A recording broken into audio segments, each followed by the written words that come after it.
Welcome, Pewter Report readers, listeners, and viewers to another edition of the Pewter Report podcast, Energized by Celsius. I'm John Ledyard. With me today on this Tuesday edition of the show is the one and only Matt Matera. Both of us work over at pewterreport.com, where we have been tirelessly typing away to bring you all of the Bucs' latest roster moves, the roster cuts, as this group whittles its way down from 80 to 53, the final 53. We are almost there. We thought we might have every cut announced, Matt, by the time that we kind of open this thing up a little bit on the show, but we don't have every cut yet, but we're very close to having all of them, and not too many surprises so far, right? That's correct. We are getting there for sure. I think one of the biggest questions going in, and we're a little zoomed in here. There we go. Real close that's there a little bit better. I think one of the biggest questions really going in was, when we saw that Tanner Hudson got cut yesterday and then Codey McElroy got cut today, we may have thought, or at least some of us were hypothesizing that, okay, well, if the Bucs are going to keep 3 tight ends, does this mean that they will keep 7 wide receivers and Jaydon Mickens therefore can be the kick and punt return guy? But as we saw today as well, Mickens got cut. There's a good chance he could end up on the practice squad. But if Mickens isn't going to be that 7th receiver, looks like the Bucs are going in a little bit of a different direction. Yeah, for sure. That is going to be the whole offense. Like seems like offense is pretty set. Doesn't seem like they're keeping that many unless they surprise us and keep 10 offensive linemen. Which would be kind of insane at that point. Like at first it started like, oh, will they keep 8? Now it's, they could keep 9, but 10 seems crazy. 10 seems a bit much for all the talent on this team at different positions. Okay, so I'm not good at math, but 3 quarterbacks, right? Let's just look on the offensive side of things. That is correct. Most of the intrigue still remaining lies on defense. We'll go through the offense real quick. Yeah. Here. We've got Ryan Griffin cut today, or he'll be released with the 4 o'clock, which should be going out any minute now. So so that leaves Tom Brady, Blaine Gabbert, and Kyle Trask as the Bucs quarterbacks. No surprises there. Correct. 3 quarterbacks. We'll see what happens if Brady and Gabbert were to both go down, if Trask would get the call, or if Griffin would. Hopefully we don't have to ever know the answer to that question. Running back, please. Leonard Fournette, Ronald Jones, Giovanni Bernard, and right now Keyshawn Vaughn still around. It would have been a very, very big surprise if he were cut. He's going to be the gunner, number 1 gunner. It seems that way right now, Matt. It seems like he was drafted in the 3rd round to be a gunner. That was the plan. Wide receiver, 6 wide receivers. So we wondered if there would be 7 there, and there won't be. We wondered if there would be 4 tight ends, and there won't be. So both of those position groups a little bit lighter than maybe we'd anticipated going in. The 6 receivers are obviously Mike Evans, Chris Godwin, Antonio Brown, Scotty Miller, Tyler Johnson, Jalen Darden. I think about 2 weeks ago, we kind of settled in that those 6 were going to make it for sure. We felt really confident in that. And their biggest thing is, can Tyler Johnson take some reps from Scotty Miller, or was Jalen Darden going to surpass Tyler Johnson? But as the preseasons went on, they've kind of all solidified themselves that Johnson will be the 5. Still holding out. Maybe he could get a couple reps in front of Scotty Miller, but we could discuss that later. Right. So now we're at offensive line, which is that and defensive line are still the positions with some intrigue left. Yes. Here we know obviously 8 offensive linemen will make the team. The 5 starters: Aaron Stinney, Josh Wells, and Robert Hainsey. Now it comes down to Nick Leverett or Brad Seaton if there's 9, and we would think Leverett would win that job. So we'll see if that ends up happening. I'm assuming we'll get hopefully some official word on these cuts very soon. But that one will be still of intrigue. And then what happens? Do they keep 10? And what happens with a guy like John Molshin, who actually played a lot better once he got an opportunity to contribute as camp went on, and even played okay in the preseason at a new position of center too. So some good things for him, worth keeping around in the practice squad after it seemed like he'd fallen out of favor early on. So most of the intrigue left still seems to be centered around the O-line, I think, Matt. Yeah, that's absolutely correct. I mean, I think Nick Leverett just, the coaches talk a lot, and it's not even necessarily with the offensive line, but in this case it is. The coaches always talk about the versatility factor, and obviously Leverett is, he is the poster boy of versatility, playing everywhere on the offensive line. It's intriguing, too, because as Bruce Arians mentioned the other day, I think he was asked by Scott Reynolds of PewterReport.com, for those who aren't sure who I'm referring to. If they aren't sure, well, shame on them. Yeah, For shame, sir. For shame. Anyway, they were talking about the contingency plan if something were to happen to Ryan Jensen, and they essentially said that, they're easing Hainsey along here, so they would put Ali Marpet at center, move Aaron Stinnie to guard. But I mean, after Hainsey's performance, granted, he could still improve and stuff like that. Mm-hmm. But I don't feel like too great about Hainsey as the backup center right now, later on in the season, if he has quote unquote progressed. So I think Leverett could find, a possibility in that sense of maybe if he improves at center. I know his snaps were it seemed like they were a second off, but if he can improve in that, there could be a role for him as the potential backup center, and maybe Hainsey moves to guard, or they just put him at third center in an emergency situation. And same thing for Molson. If, again, the Bucs don't really trust what they got going on at center after Ryan Jensen. Yeah, that's the whole offensive line saga kind of spills into who's going to be active on game days. I don't think it's out of the question based on how little Robert Hainsey has played. He could be in the inactive list on week one. I mean, it's not, again, I don't think it's an indictment of him.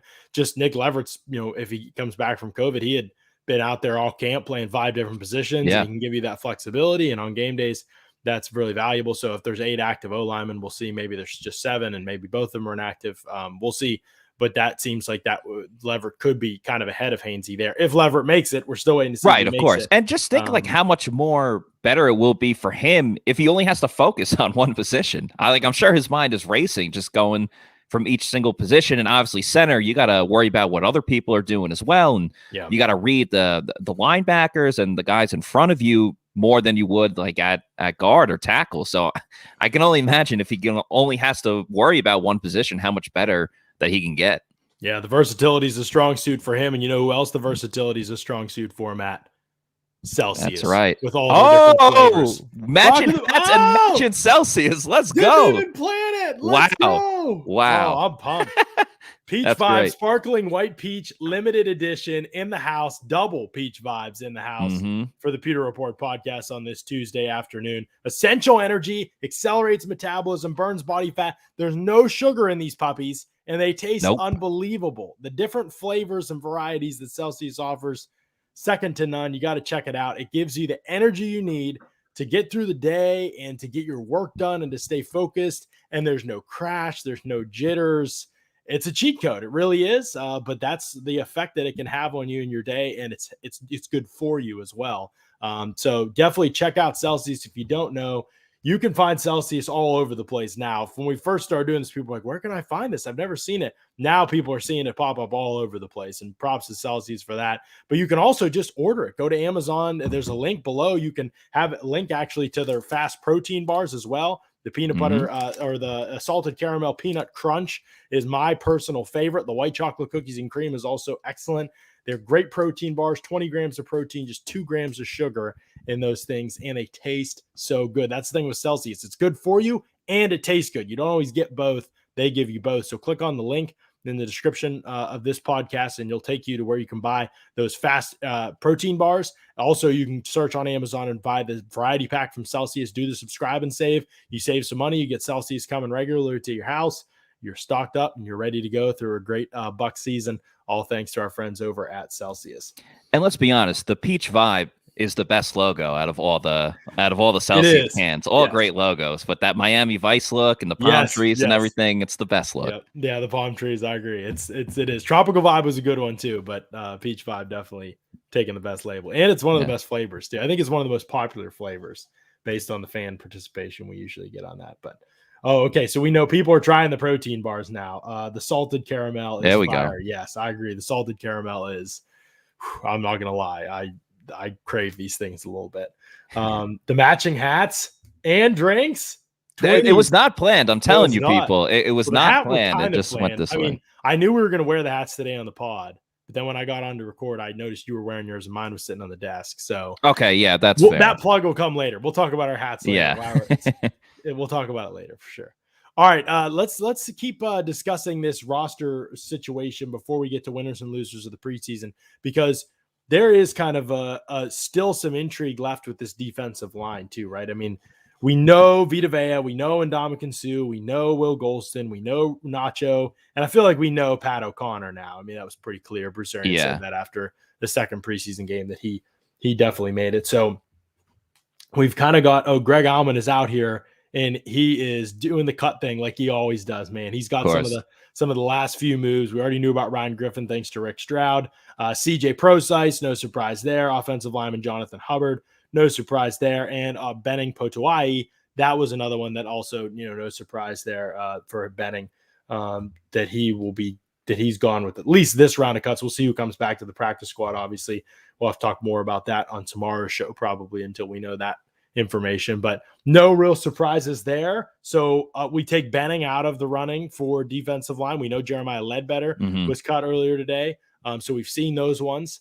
And now we're at a point where we're kind of starting to narrow it down. And it looks like, let's see how many names we've got on the roster right now.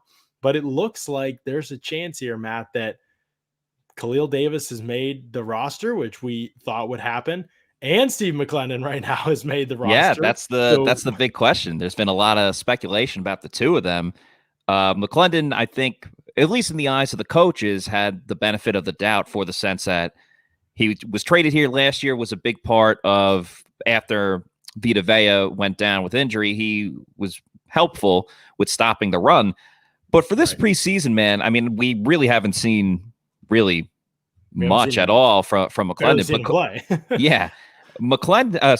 Khalil Davis, though, has earned this spot on the team if he does make the team, which I think you and I are both in agreement that he should. Scott texted me that he made it. So there we go. I mean, very well earned. This is a guy who was mostly on the practice squad, but fluctuated on the main roster a little bit last season. He spoke a lot about the coaches told him that it was a redshirt year for him, and here are the things that he needs to work on. I think pass rush was a part of that. And for a lot of the guys on the defensive line in this preseason, it seems like each player, as far as the reserve guys trying to make this team, each player had their moment at one point or another. Obviously, Pat O'Connor had a huge game against the Titans. Ledbetter even played well in that game against the Texans, ultimately did not make the team, but could be a practice squad guy. And Cleo Davis, again, another one of those guys in the mix all the time, getting into the backfield, making stops, and just really pushing the envelope on this team to earn a spot on the roster. And now here he is. It's very well deserved. No, absolutely. He earned a spot on the roster, and we'll discuss this in a second, Matt, but the Bucs look like they're loading up on defense, at least right now. I mean, the way that the roster looks, there's going to be a lot more offensive than defensive still looking on the last few things that we've got here coming in, but it sure looks like 5 linebackers are going to make the team. 5 edge rushers with Cam Gill are going to make the team, and 7 interior defensive linemen. So we thought 7 was the max there. 5 was the max at linebacker. 5 was the max at outside linebacker, and they've kind of hit the max at all those spots. And Greg just tweeted the final 2 cuts to get the Bucs to 53 today. Outside linebacker Ladarius Hamilton and offensive tackle Brad Seaton was waived injured. I don't know what that. I don't remember him being. Yeah, he must have got. I don't know when he got injured, but yeah. Anyway, that's interesting. Yeah, I wonder. Obviously, he was in the running right there at the end. Right. How does that affect things coming back to the roster? For him, if he gets a settlement or they waive, I don't know what's going to happen after that. Because he was in the running for sure. So that means that Nick Leverett has indeed made the roster. Now, did we get a Molson update? Did Molson make it? We got. I haven't seen anything that it's tough to do a podcast like right as the roster is still getting filled out at the same time and cuts are being made. I wish that we did this before we went on air. But yeah.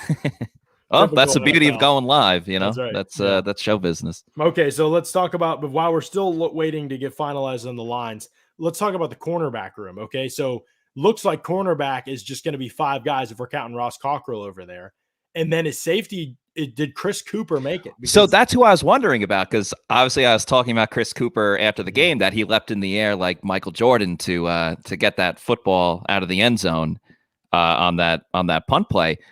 It looks like that he made the team, and obviously he essentially is making it for his special teams role, because Javon Hagan, who got cut yesterday, was obviously getting a lot more reps there at safety. So right. Bruce Arians walked the walk, and he talked the talk. Now he's walking the walk when it comes to, some guys are going to make this team specifically because they're good at special teams. And I think Chris Cooper obviously is again the poster boy for this type of situation.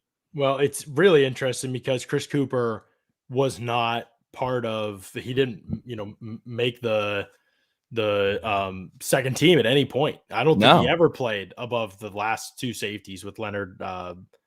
Now his name's escaping me. Leonard, whatever the Florida State safety that was out there. I don't even remember his name.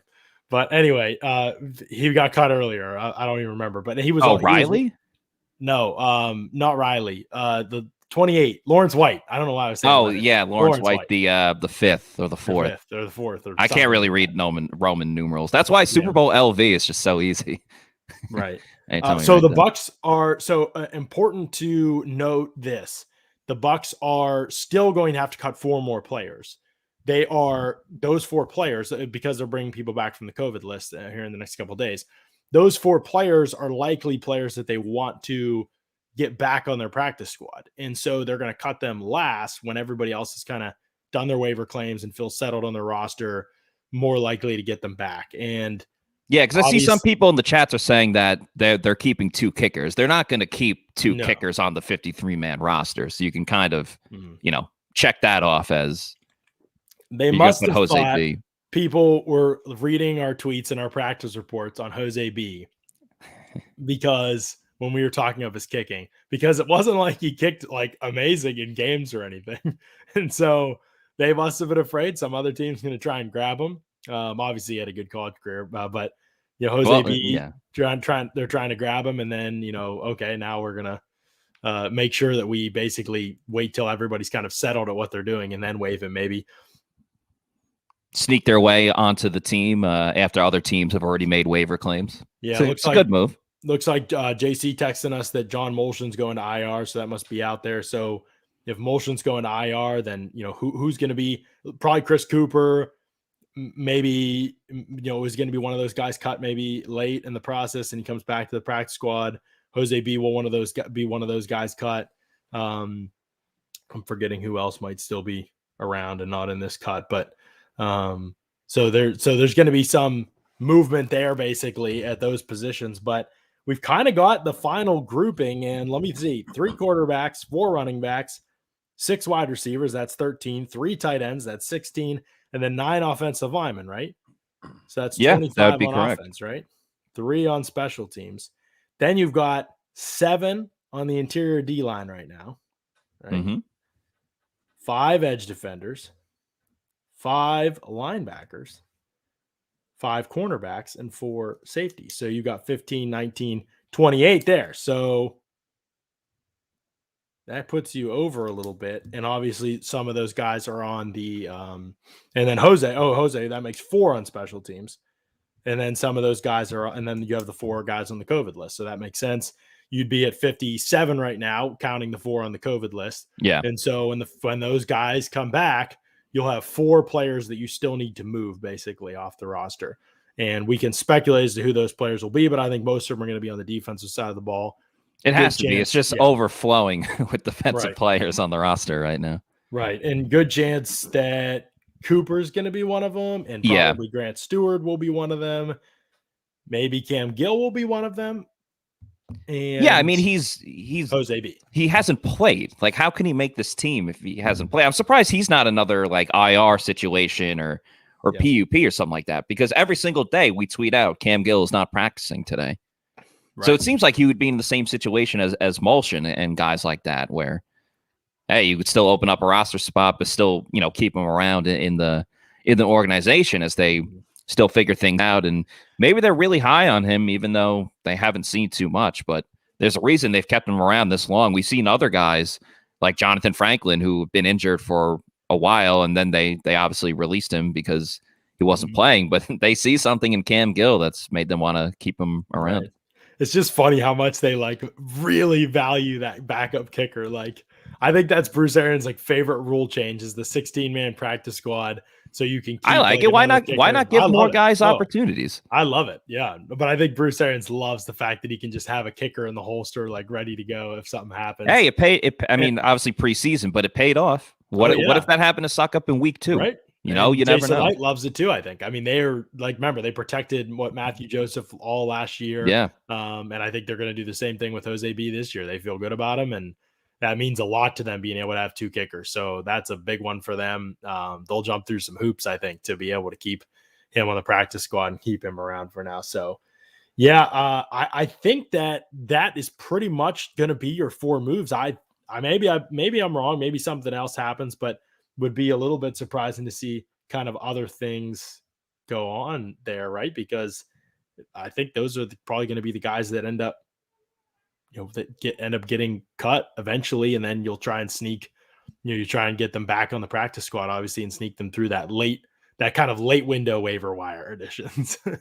Yeah, exactly. We've seen the Bucs do that in the past, and I think people should keep in mind too that just because the roster is at 53 right now, like this isn't going to be the same roster that it is when you get to December and things like that. Again, Tanner Hudson was a guy that got cut last season, went to the practice squad, and then he was up on the 53-man roster eventually in the season. So you're going to see a couple of those guys that will kind of bounce around from. It's almost like a baseball player going from AAA to the major leagues. You'll see it here where practice squad guy will be on the practice squad for a couple of weeks. Then they'll call him up to the 53-man roster if there's another injury that goes on. Then they'll sign someone else to the practice squad. They'll sign someone else to the 53-man roster. So this is what the 53 is today, or I guess 57 with the guys on the COVID list. But it'll bounce around a lot. So don't fall in love with with some of the fringe roster guys. Right. There'll be some changes still to the roster. Hopefully you get those guys back on the practice squad and they're still part of the team. I'm just thinking about this from things that I like and things that I didn't like, Matt. I mean, we are talking about the fringes of the roster, and we're talking about stuff that we don't like here. So it's not wins or losses, needle moving stuff. It's just little things, I'll start with what I like. I really like the fact that they kept 7 interior defensive linemen. I think that this team needs depth at that position. They have older players at that position, Sue, Golston, McClendon. They have players in contract years at that position. I know in some ways it would be tempting to go all in and think only about 2021 because you have this window to win a Super Bowl right now with Brady, but the Bucs need to be mindful of the future too. I'm not saying sacrifice ability to win now, but be mindful of the future. And it was really important to keep Khalil Davis and Pat O'Connor in the equation, I think, because they're 2 guys that have shown growth, tremendous amount of growth playing this preseason. They can play special teams right now. They've done a great job to kind of foresee how they could be active on game days or on the active roster and get them out there for special teams to make an impact in that area if they're needed. And then eventually, how do these guys fit into the rotation? How do you get them reps, especially on passing downs? And for O'Connor, could there be a bigger role maybe coming there this season? Because he probably will be active for every game. Those are questions that still need to be answered, but the important thing was to make sure you kept them around right now. The Bucs have done that, and I think it's a smart move, and hopefully those 2 guys can stick around, especially because they might be just a small part of the equation this year, but next year they could be key developmental pieces that help this team as 4th, 5th, maybe even 3rd type interior defensive lineman. Yeah, I agree with that. You got to look a little bit into the future, and I think as far as, there's certainly an opportunity and a chance that Ndamukong Suh plays next season, but you can't pencil that in right now. Right. And same goes for Steve McClendon. So you have to see what you can get from guys like Davis and O'Connor if you want to assess for next year. I know the draft class supposedly isn't that great. We'll have a lot of time to determine that. And with the Bucs contract situations, they're not going to spend a lot of money just on free agents in general next year, but particularly at the defensive line. The only person they're going to be spending money on is in-house with a guy like Vita Vea. So I think that's important. It's interesting to see what they'll do with linebacker and cornerback. If they really do keep that many people, I mean, I think Stewart's going to end up on the practice squad, as you said, but like Kevin Minter's on a 1-year deal, and I think Kevin Minter likes being here. He enjoys the system. He obviously gets along great with his fellow LSU Tiger, Devin White. I know they're a couple years difference that they played at the school, but Minter, as great of a backup he is, eventually he's not going to be here, and you have to game plan for the future at backup linebacker and starting linebacker too, because Levante David obviously won't be here forever, as much as that brings a tear to all of our eyes. But, you got to see what you have with if Stewart can step up and be, maybe if he's not a future starter, be like a solid backup for this team. And, the whole Cockrell thing makes it very interesting in the sense of, all right, well, if they want to keep a guy like Cooper, he's not going to be playing safety, but can this guy excel in a role where he's so good at special teams that you have to keep him? Or, hey, Delaney, is this a guy that he made the team because of special teams? Can he show us something now at defensive back for, I don't want to say like a long-term investment, but for, hey, if we run into a situation where so many guys are hurt, we can put him out there and maybe not have to hope and pray for something to happen because he knows the system, he knows what he's getting into, and they could survive for a game or two with him playing instead of taking a guy from another team who now has to learn the system. So there's a lot of moving parts with the defense here, but a lot of, experiments almost for backup guys to give themselves a chance to put themselves into a much larger role for this season and potentially next season. Right. True. Some people questioning the McClendon over Ledbetter thing. Well, I don't know what the situation exactly would be with McClendon. I mean, I don't know if he would, say, oh yeah, I'll for sure come back. If you cut me, I'll just wait a few days and come back on the same deal, whatever. I don't know. Maybe that's possible with him. Seems likely that they could work something out like that. And maybe that's something that still happens. I don't know. But with Ledbetter, the odds of him getting claimed, I feel like still feel pretty small. I mean, he's been around for a little while and he's barely played in the NFL. I just, maybe I'm wrong. I just don't think that there's a huge chance that he would get claimed. Now he has been on the Bucs for a while, so maybe they weren't as pumped about the development that we were. But I thought this was. I mean, there were no preseason games last year, and obviously I didn't cover the team before that. It's not like he has much tape to go off of. But I was just pretty impressed with him this year. I think his body's pretty pro ready. He looked like a guy that could contribute. But they're kind of all of a sudden deep because they've developed guys well. O'Connor has developed kind of out of nowhere. Like no one really saw him having the preseason that he had. Khalil Davis was a shot in the dark, was a hope and a prayer, but had no technique in college and was basically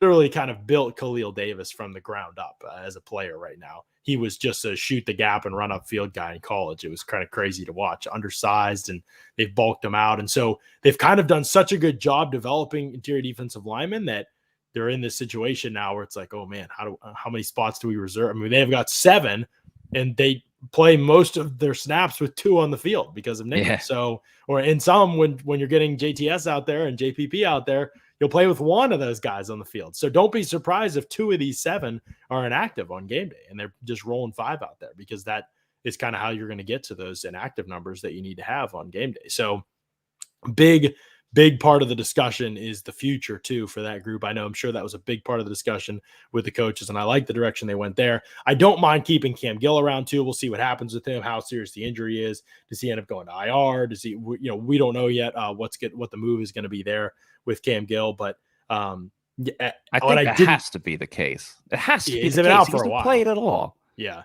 been out for a while. But they liked him, and he played all the time last year at special teams and even got some defensive snaps in some games. I mean, I wrote like right after they signed him as an undrafted free agent that I remember he was going to make the team. And, I think that there's real ability there. I don't know whether he's got speed. It makes him a suitable player for special teams, definitely. Yeah. And he's a tough guy. So we'll see what ends up happening.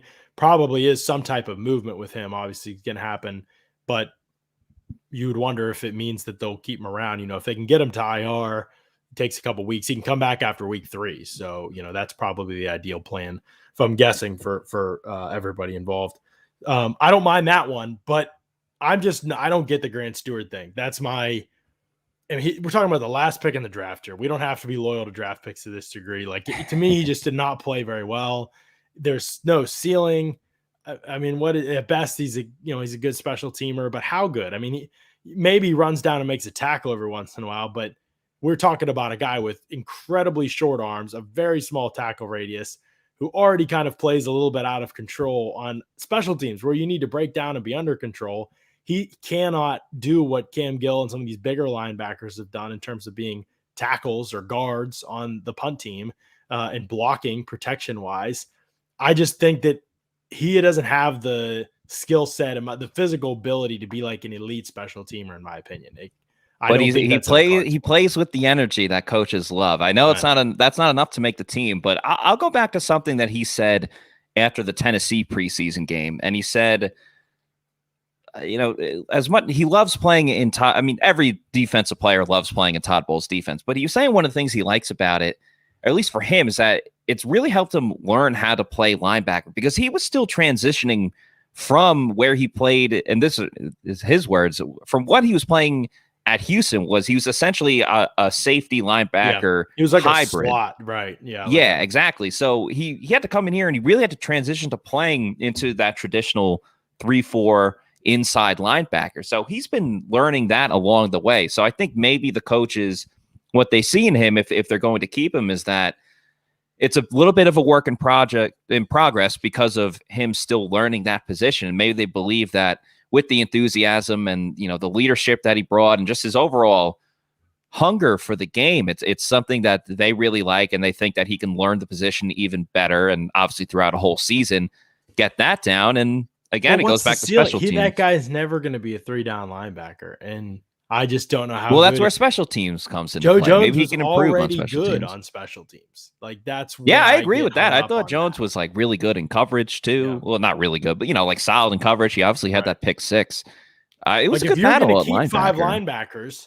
That you already know. We know KJ Britt's better than Joe Jones on defense, according to the Bucs. They believe that. Okay, fine, but then the 5th spot only matters for special teams, and honestly, the 4th spot for on game days, if everybody's healthy, only matters for special teams. So if Britt's better on defense but worse on special teams, make him inactive on game days.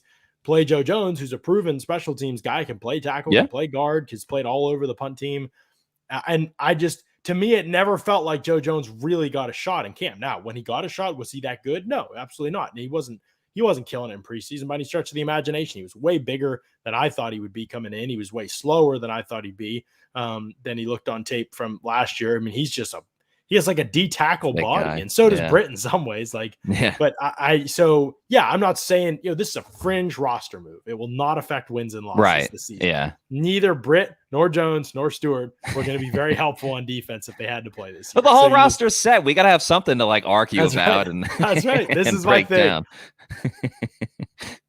Teams was the priority. Then I would have just kept Joe Jones on the roster. And if you want Grant Stewart around, just cut him. He was the last pick in the draft. I think they'll do that. That's essentially what they're going to get down to. There's 4 spots left, and or 4 moves still to be made. I would have just done it right away. I just don't. He's going to make.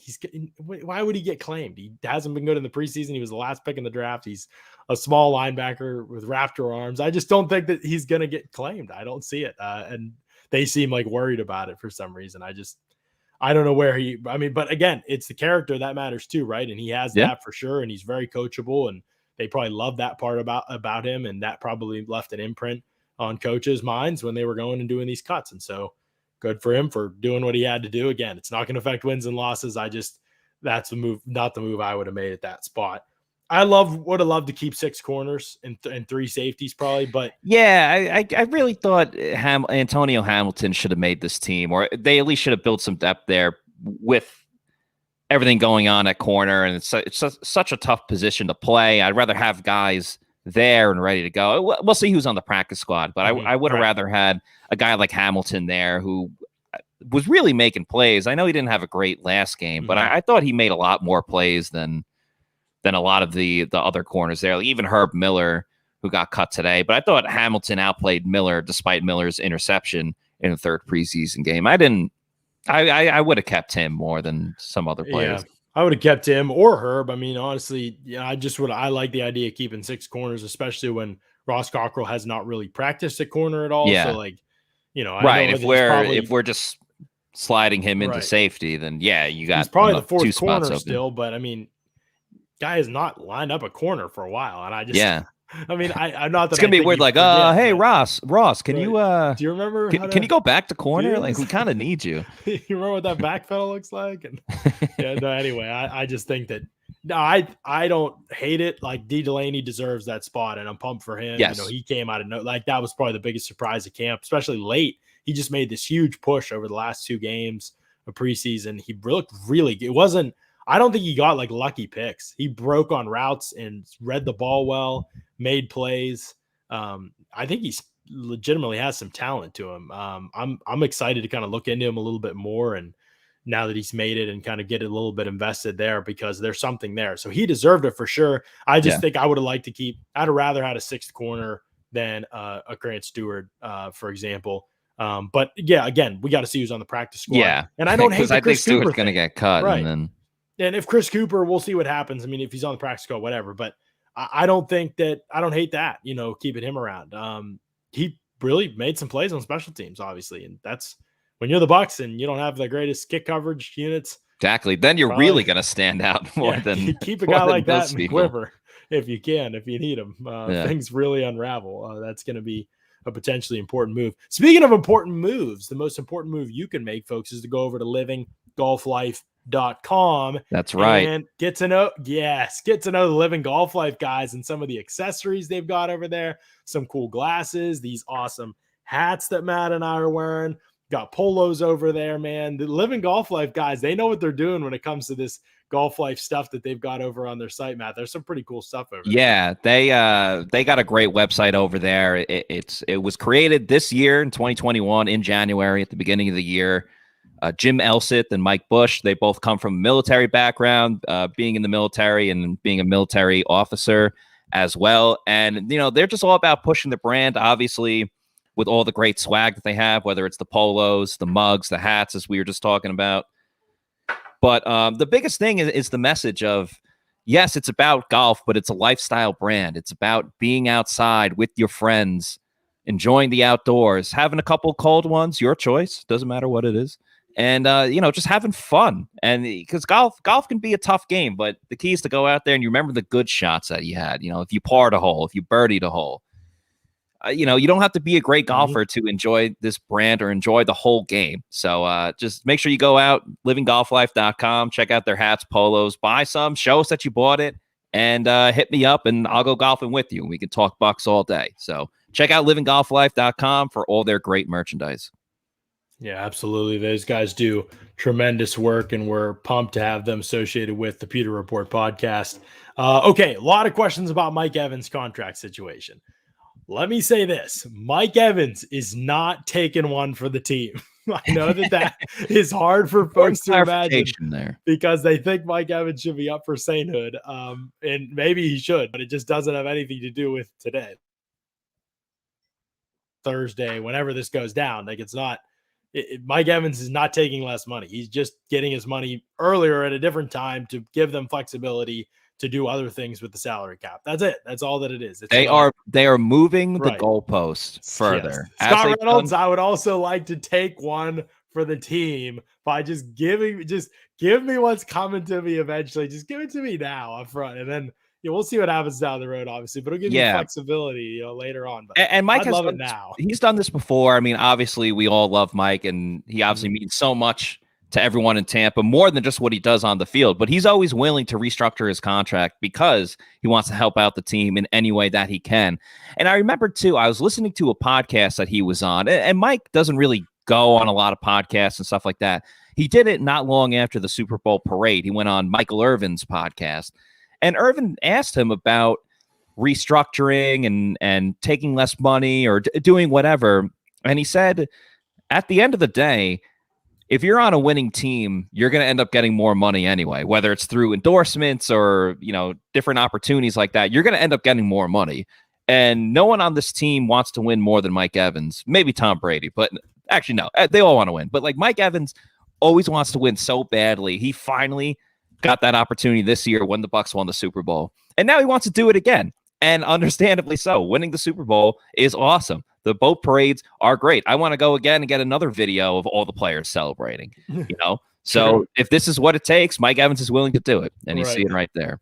Yeah, for sure. I mean, he definitely, the restructuring helps them obviously, but it doesn't hurt him at all. And I think sometimes I just want people to understand like that it's not to the detriment of Mike Evans that he's doing these things, which is good. That's how it should be. I mean, he should get he knows what he's doing. Right. He could be holding out. So if you want to look at it that way, he could be holding out for more money. 7 1,000-yard seasons in a row, and he's not. His salary is not up there. Honestly, I thought about that. I thought about that too, because you see something with like Jamal Adams, and whether it was with the Jets or he's doing it with the Seahawks. He wanted to hold out while he was still on his rookie contract before that 5th-year option and wanted to get paid. I mean, the Bucs are lucky too. Guys like Vita Vea or Carlton Davis, they could have done something like that, but they chose not to because this team is great and they want to continue to have success. And, starts with guys like Mike Evans for sure. I mean, Mike Evans' contract right now is like outside the top 10 per year for wide receivers. He's behind guys like Tyler Lockett, who's good, and Kenny Golladay, who just got paid, but is obviously not even close to Mike Evans' class. I mean, Odell Beckham's been injured for years now. Those kind of guys are ahead of him on this list. I mean, DeAndre Hopkins was in basically this situation 2 years ago, and he was, he was basically like, I'm going to hold out. I've got a lot of years on this contract, and frankly, I'm not being paid what I'm worth, and so I'm going to hold out. And that was his choice, and I'm fine. I support that. Evans could be doing that, and he's not. So if you want to look for selflessness from Evans, look at it there. But this restructure won't have anything to do with that. It's just their Bucs are just agreeing and paying more money up front for this thing. As for what they're going to use the money for, it's not going to be anything big. It's not going to be anything big. French guy that we could argue about. Yeah, based on what we've learned and what Scott's kind of learning is that they're going to use that for practice squad. Remember, it's 16 players now, so they've got to take care of that. Injured reserve players, any injury settlements, things like that. That top 51 that the salary cap only covers the top 51 contracts that expires now after these cuts. So now it'll be for everybody. So they've got to create some space for all the roster, the whole roster, all 53 contracts, and then also your practice squad. And then you have some money in the season too to sign injury replacements. If things happen and you need to go entice like a Russell Okung to come play tackle for you, now you've got some money to work with for those kind of things. So don't expect anything else, but they're just giving themselves flexibility to handle a couple different situations if they arise in the season. That's all that is going on there. I could just imagine the Bucs front office, they're all together in a meeting and they're like, we need to get some more cap space. Like, what do we do? And they like hit the emergency. They break glass in case of emergency. All right, we'll go to Mike Evans and like restructure that way. I mean, it's like every year they restructure a deal with Mike Evans. I know. I was looking through old stories of Pewter Report and it was like, I was trying to hyperlink in the recent story last night that I put up about it. And it was like, there were like 6 different, I don't know how many, there's a bunch of different Evans restructuring contract for like one for every year, basically. It's him and Cam Brate. It's like, all right, like let's flip a coin. Today we're going to go with Cam Brate. Next season or next month we'll go with Mike Evans.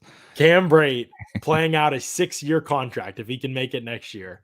That's one of the great there's just when he signed a 6-year contract, people were like, what? And then they saw it was okay, no guaranteed money after the first 3 years. At that point, he was coming off pretty good production. And it was just like, they'll never see the end of this contract, but okay, here we go. And then think about the context. The context has only gotten worse for him. They've added way more talent. And yet he's still stuck it out. The highest paid third tight end in the NFL. They should. I know they got that movie Invincible about that guy who was a fan who made the team. They should Cam Brate's got an opportunity for a movie here about undrafted free agent, Ivy League Harvard, guy. Makes the team, gets a big contract, stays throughout that whole contract, wins the Super Bowl. Some guys got it. There's a movie there. All right, there could be a movie there. Cam Brate's one of those guys. Yeah, I know it's Vince Papale, Toby. I know it's Vince Papale. Yeah, Vince Papale, dude. I haven't seen that movie. It's so long. All right, so that's pretty much, we've narrowed down the roster cuts and we've kind of went over the roster. Offensively, the only real surprise is Mickens. I guess maybe we can touch on that real quickly. Were you surprised? I mean, this is it. The return game. I mean, Jalen Darden, he's going to be the guy week 1, it looks like. I really was. I really thought once all the news about the tight ends were cut and they were key 3, I figured it was going to be Jaydon Mickens. It was... Sorry, Toby. I didn't mean to snap at you like that. I wouldn't call that a snap. Anyway, I really thought it was Jaydon Mickens' job right then and there, but clearly it's not. We haven't seen a ton from Darden in his opportunities, but if the coaches trust him, sure, go for it. I mean, Thursday night, opening game of the season, it's a big opportunity there, especially if the Bucs get the ball first. We're gonna get right into it. So huge opportunity for him to solidify his role.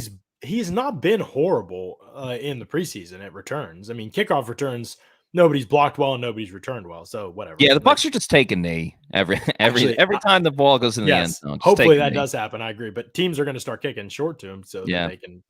But I will say this: that's not totally true because Jaydon Mickens had one kickoff return in the preseason, and it was their best kickoff return. Yeah, he's a very good kickoff return guy.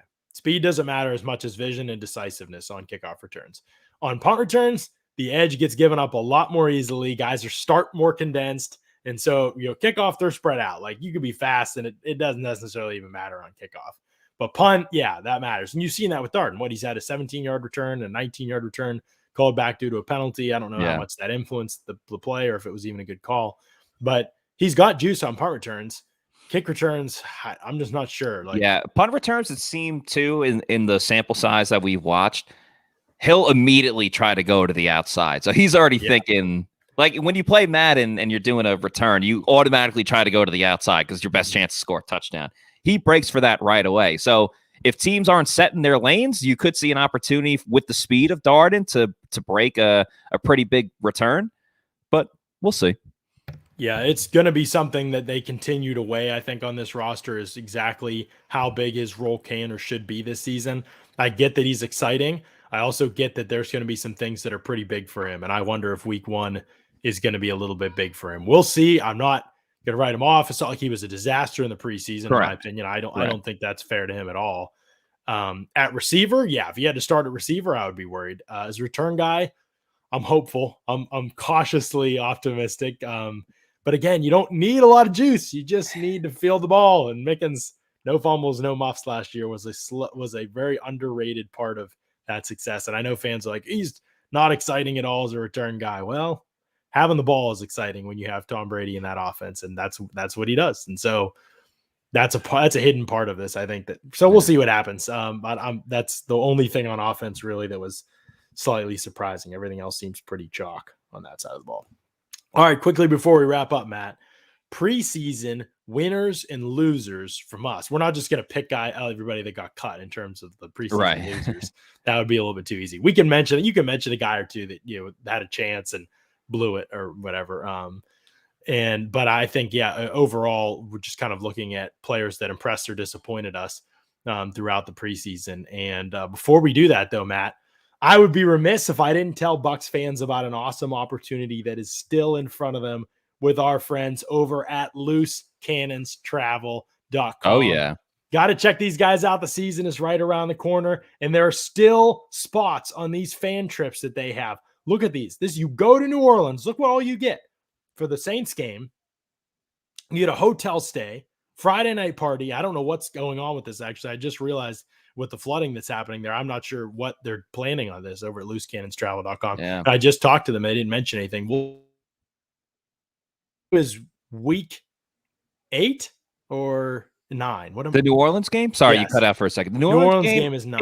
It's on Halloween, so whatever week that is. So we'll see. Literally 2 months from today is Bucs we'll see what Saints. ends up happening. Obviously, thoughts and prayers are with that. The flood. Thoughts and prayers to everyone affected by the hurricane. Right. The hurricane has wreaked havoc there. So we'll see what ends up happening. But if the Saints are back there at that point in time, which right now I think it's the first 4 weeks that they aren't going to be in New Orleans, I believe. Playing at least, and then we'll see after that. So some of this could be up in the air, and obviously you'd be refunded and everything. But these are the packages that are in front of you for that trip, and then they also have for the Atlanta trip is the same kind of deal here. If you can get 4 people going on these, look, I mean, the pricing for these things with all that you get these Friday night VIP parties, Saturday night pep rally, Sunday catered tailgate, and we're talking mint food in these areas. Like the food in these areas that they are going to be providing you for these parties is unbelievable. So this trip is incredible. The pricing's incredible. You get tickets to the game. It's just the whole deal. And so if you got an opportunity to sign up for these, go over to loosecannonstravel.com. They've got a lot of cool stuff planned, and I think those trips are a big part of it. And so check that out, fans. You're not going to get to see a team like this one every year that you're a fan, just reality of life. And so take advantage of it now. Spend a little bit of money for a great and wonderful experience over there for sure. Okay, so winners and losers of the preseason. I'll go first with one of my winners of the preseason. And I think starts with a guy that everybody is not going to be surprised Jeremy mentioned, but I mentioned him earlier in the show, but Delaney, man, to come out of nowhere like he has, 5th team in 4 years, undrafted guy, bounced around for a while. He was signed as kind of an afterthought, right? I mean, like they drafted Chris Wilcox, Antonio Hamilton was signed. He had the bigger resume. Everybody was talking about Cam Kinley and what he showed at the rookie minicamp. And then boom, it was just Delaney out of nowhere, just scrapping and getting better every day. He got torched early in practice. And then all of a sudden he was the guy at the end that was left standing. And I don't think anybody would have thought that at the beginning of training camp. No, when they made that signing, we reported on PeterReport.com, and there's a couple guys you say the Bucs signed this guy and things like that, and you're happy for them, but you don't really imagine that they're going to make the final roster. But Delaney did. He went through it all, and he played his college football at the Citadel and then went to Miami. So I'm sure a lot of Miami fans in the Tampa area will definitely be happy about that. Right. As far as these winners go, I mean, how much are we talking about just like the starters in general? Oh, go for it. Like Absolutely. Well, because I was going to say another clear winner, and I think one of the more obvious ones, and he's not necessarily a starter, but he'll have an opportunity, is JTS, Joe Tryon-Shoyinka. I mean, he's the perfect example of a guy that was doing great in training camp, and then it translated onto the field. I mean, each game he had a sack. Granted, the first game there was the penalty, but every single game, I mean, he was just doing what he needed to do to get into the backfield. There were so many times, even when he didn't get to the quarterback, where he was just a second away, especially the last 2 games. Each time the quarterback just gets the throw away before Tryon is able to make the hit. But we saw him make some stops in the run game. We saw him get to the quarterback, and he elevated from just getting to the quarterback to getting the ball out of his hands. So overall, he just played unbelievably for this team that he's going to be the 3rd string guy. This is crazy. Yeah, he'll be the 3rd in that rotation. It's crazy. And I think, honestly, another winner was Anthony Nelson. We didn't talk about him much, kept it kind of quiet, but if you watch him in every preseason game, his play was above the line. I mean, he was very solid, it's always going to be limited as a rusher, but when you have a guy that physically can hold their own, do their job in the run game, could line up and move around a little bit in the pass game. Could he win a weakest matchup? Maybe. Again, it's not 4th spot is perfect for him. If he can play special teams and be a competent player, if he's called upon in an emergency situation, not a lot of guys can do that as the 4th string. Not a lot of guys are reliable like he is at that spot. And I thought he got better and better throughout this preseason. It was good to see him get those reps and opportunities to grow. So I think he's another one that kind of proved himself a little bit in that regard, especially because going in, he wasn't a roster lock. And I know Cam Gill ended up being hurt, and that made it easier for Nelson. But I mean, he was splitting some time with Cam Gill early on. And yeah, I think that he really solidified himself. I bet there was very little discussion about Anthony Nelson when it came time for these cuts. Another guy is Nick Leverett, right? Nick Leverett had a great camp. Yeah. He was I was going to say, as far as the offense goes, I don't think there was a ton of huge winners, again, because up until the 3rd preseason game, the offense just wasn't scoring. So it's tough to really pick some winners out of that. Yeah, Leverett, of course, the way he was able to be so versatile for this team, he got through playing center okay. There wasn't too many issues, obviously, with what we saw with Hainsey. And I think another guy, as far as non-starters, that I think you could call him a winner after game 3, and that's Kyle Trask. Just the improvement that he had. Interesting. For the 3rd. Maybe not overall, but with him, he's going to have growing pains. You want to see him take the next step, get better from day to day and game to game. And I think he played his best game in the 3rd preseason. He threw for a touchdown. He was making reads. I believe he went 12 of 14. So I thought maybe not an overall winner, but he at least was a winner for the 3rd preseason game. And then as far as the starters go on the offensive side for winners, even though they didn't play too much, Rojo just nailing down that number 1 running back. I know the Bucs haven't made an announcement, but if you watch the game, the way Rojo played and the amount of opportunities that Leonard Fournette did not have, I think that's a win for Rojo. He's going to be the guy. And then who's left? Just for the game that he had, Chris Godwin, in the sense of we've spoken a lot about Mike Evans, a lot about Antonio Brown, but it was Godwin that had the touchdown. They all got involved. It was Godwin down the seams, just making a bunch of making a bunch of plays, being that sure-handed guy, going to get a lot of targets. So I put Godwin in there as well. And okay, so good choices by you, by the way. Here's the original 53 again isn't necessarily, but this is what Greg Almond's tweeting out right here. And I think based on our notes, we have the same thing, but just to read it all for people, Tom Brady, Blaine Gabbert, Kyle Trask at quarterback, Ronald Jones, Leonard Fournette, Giovanni Bernard, Keyshawn Vaughn at running back, at wide receiver, Mike Evans, Chris Godwin, Antonio Brown, Kyler Johnson, Scotty Miller, Jalen Darden. At tight end, Rob Gronkowski, O.J. Howard, Cam Brate. Offensive line is Donovan Smith, Ali Marpet, Ryan Jensen, Alex Kappa, Tristan Wirfs, Josh Wells, Aaron Stinney, Robert Hainsey, John Molson still on there right now. Leverett on the COVID list. We'll put a star next to his name. Next to him, yes. Leverett on the COVID list. You'd imagine he ends up bouncing in there eventually. Bucs current 53. Here's the defense. So 25 on offense, that is right now. And then 25 on defense too, actually. Vea, Golston, because remember, defense, Sue is still on the reserve COVID list. Yes. So right now it's 6 interior defensive linemen: Vea, Golston, Nunes, Roaches, McClendon, O'Connor, Davis. So you could say Davis not quite out of the woods yet because the defensive tackle is coming back. It's possible they do only want to keep 6. I think they'll keep 7. We'll see. But we'll see. Well, he could be one of those 4 that get cut loose. We'll see. Shaq Barrett, outside linebacker, Shaq Barrett, Jason Pierre-Paul, Joe Tryon-Shoyinka, Anthony Nelson, and Cam Gill are making it. Star. Levante David, star there, maybe a little bit. Levante David, Devin White, Kevin Minter, KJ Britt, Grant Stewart star at linebacker. And then at corner, we'll put Cockrell with corner. Carlton Davis, Sean Murphy-Bunting, Jamel Dean, Ross Cockrell, T. Delaney. Then at safety, Jordan Whitehead, Antoine Winfield Jr., Mike Edwards, and Chris Cooper. Star. Yeah, star. So who do we star there? We starred Chris Cooper, Grant Stewart, maybe Khalil Davis, Cam Gill. Molson. That's 4, and 5 is Molson. Everybody else, I think, is pretty safe. I would be. Agreed. If Khalil Davis doesn't make it because of Keyshawn, they're trying to keep Keyshawn Vaughn. Just play 3 running backs. Running back doesn't really matter for this. Can Khalil Davis play gunner? I don't think so. I mean, I would like to see him try. I'd like to see if he's a better running back than Keyshawn Vaughn. That should have been my response. Give him a goal line carry. That's could Khalil Davis play running back better than Keyshawn Vaughn? I don't know. I want to see Vita Vea get a rush at the goal line. Yeah, that would be awesome. Some guys who struggled in camp. We won't have to go into in detail because we're almost out of time for today. But guys who I didn't think helped themselves in camp. I'll go defensive side of the ball, and I'll let you look at offense to highlight guys that you want to look at. But I thought defensive line wise, everybody was fine. I mean, I know McClendon got very few opportunities. To me, that's not his fault. When he played, he was fine. And guys only helped themselves there. Same thing for the edge rusher spot. Again, Joe Jones, it was obviously a lost opportunity. Did he ever really get a great chance to beat out KJ Britt?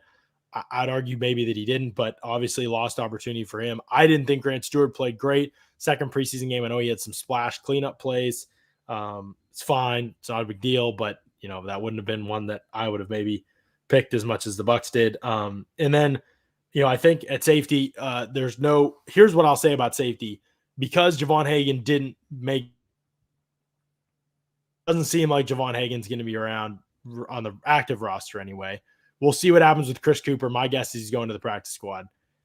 Andrew Adams is out there. The Eagles cut him today. And maybe the Bucs want to run it back. I mean, this is a reliable fourth safety. He's a wing on special teams, all 4 phases, good special teamer for them. Was a good locker room guy, played a bunch of years there. Should we start the I'm coming home video? I mean, maybe though, Matt, like most guys that people will ask us about probably in the next couple of days are not going to happen. And the Bucs don't really have room at hardly any spots. I wonder if there's maybe some room at the fourth safety spot. If Andrew Adams was available and wanted to come back, they'd run it back with the same group of safeties from last year. He got called upon in the NFC Championship game in a really tough spot down with Rodgers throwing every down, and he played well. I mean, he broke up a pass in the end zone, Agreed.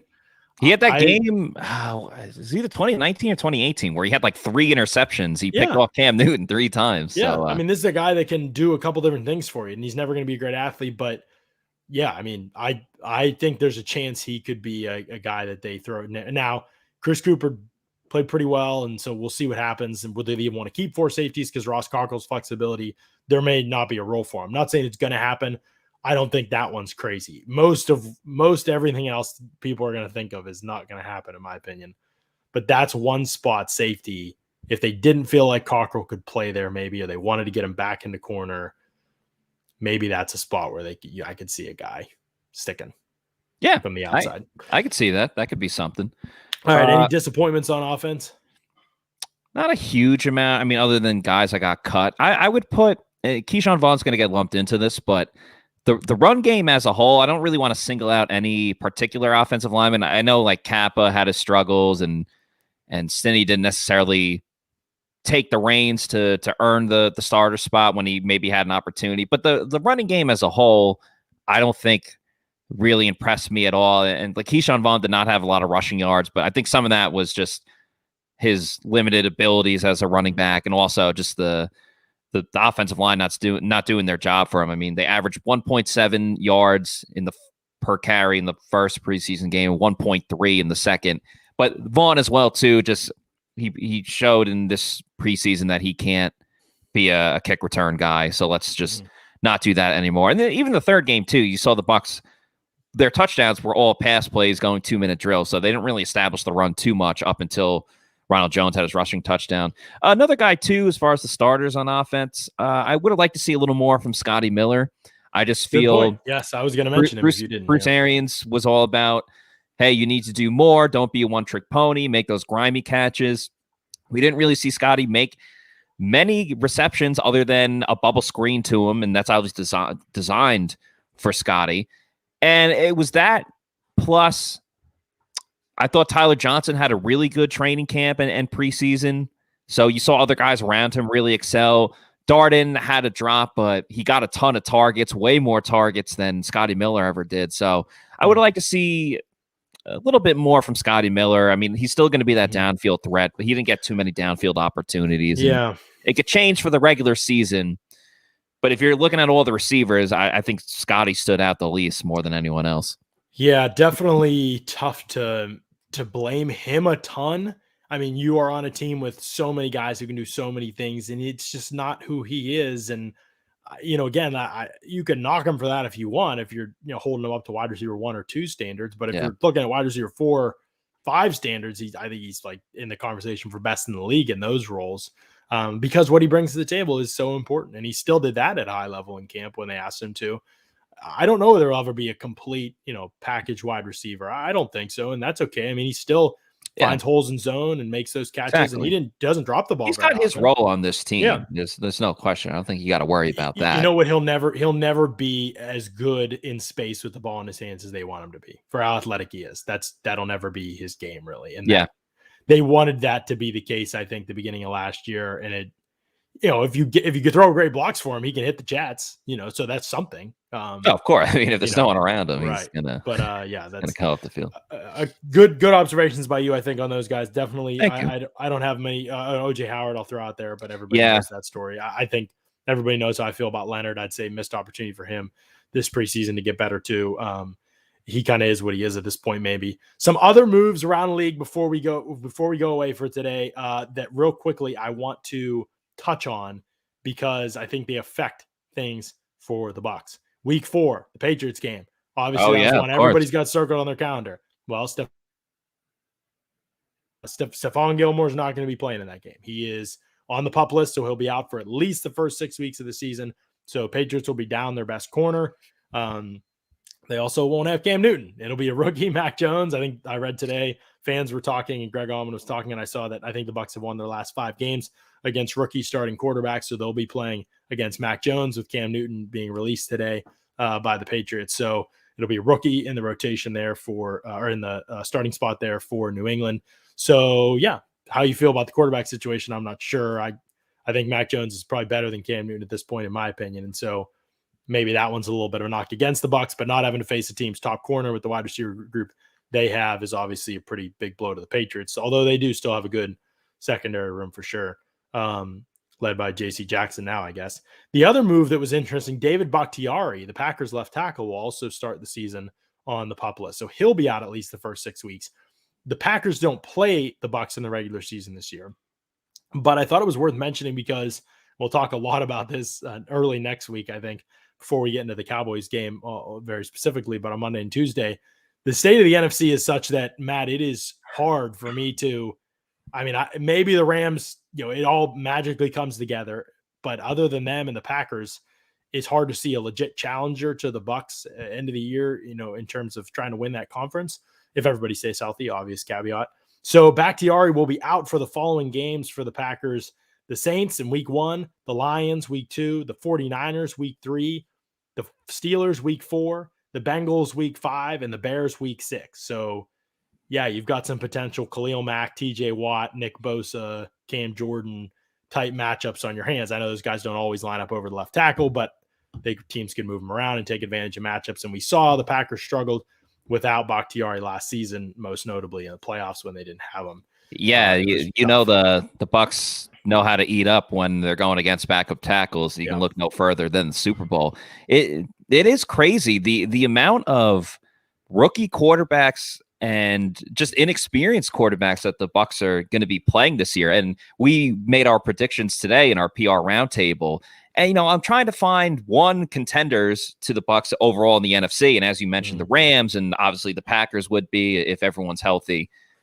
But as far as it's for the record itself, any given Sunday, a lot of people think they're going to go undefeated. I don't necessarily think that's the case. Again, because everyone's going to give the Bucs their best shot.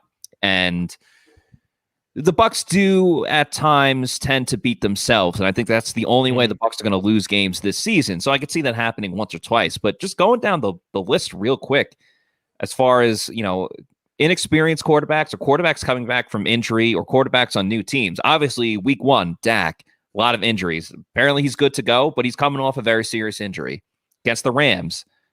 Stafford is in a new system. We saw the Bucs. It took a little bit for Brady and the offense to get going.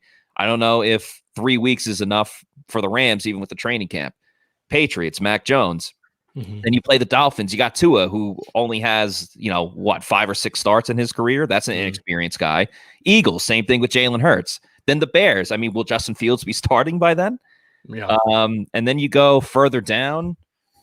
Well, they play the Jets January 2nd. You got Jets, Panthers at the end of the year, three games in a row. Yeah, again, the quarterbacks. Who knows what the heck will be going on with Carson Wentz? The Bucs are going to have a chance to really feast on a lot of quarterbacks in new situations. It's true. There will be lots of winnable opportunities for a strong record. You saw our roundtable today, folks. If you go over to pewterreport.com, check out the PR roundtable along with all the roster moves. We've got all that broken down over at pewterreport.com. But we've got our predictions on the season and the records and how that's going to go over on our PR roundtable that went up today on the site. And I've got the Bucs going 14-3. You've got them going 14-3 as well, Matt. Yeah, dude, we're doing everything. Look at this, man. What a special little pod we got going here. But no, I think that it's that kind of a season shaping up for them. Certainly, at worst, it should be a 5-loss season. At best, it could be a 1 or 2-loss season. I'm not going to go this. I'm not going to go there with a 0. Fans can go there. I've said that. Fans go there. Feel free. I think that's really, really, really, really hard in today's NFL. And they've still got plenty of tough games, especially at the beginning of the season before things are clicking. 3 of their first 4 games are tough. Of course. So there's going to be plenty of challenges in their way for sure. So if you don't subscribe to the Pewter Report podcast over on Pewter Report TV on YouTube, hit the subscribe button, hit the bell for the notifications when we go live. We are doing pregame show and live in-game stream on the Pewter Report TV channel here on YouTube. When the Bucs play the Cowboys week 1, Thursday night, there is going to be a full run of content here. We'll have pregame content, we'll have fantasy football content related to the Bucs players and Cowboys players for that game. We'll have betting content. We'll have all that in the pregame show, and it's going to be live at Whiskey Wings in Temple Terrace. We are very excited to be partnering with Whiskey Wings for this. If you don't know Whiskey Wings, check them out. They're going to have some promos for that night. That's where you want to be. If you want to be able to see the Pewter Report crew and the pregame portion before that Cowboys-Bucs game in week 1, head on out to Whiskey Wings that night before the game. We'll have times and promos and all that stuff for you as we get closer to the game. It's going to be a great time. Then we're going to be doing the live in-game stream as well. It's going to be a blast. We're going to have a lot to break down and talk about on that in-game stream as the Bucs open their season against the Dallas Cowboys. And then we'll have the Pewter Report post-game podcast. So hope you all are ready to lock in game days with the Pewter Report crew hit that subscribe button, hit the bell to get the notification when we go live over on the Pewter Report TV YouTube channel. And we'll have a great time all season long talking about the best roster in football. So appreciate y'all jumping in and tuning in with us today and listening to another edition of the Pewter Report podcast. Out. Happy anniversary to my parents. 35 years. Pretty great. Out.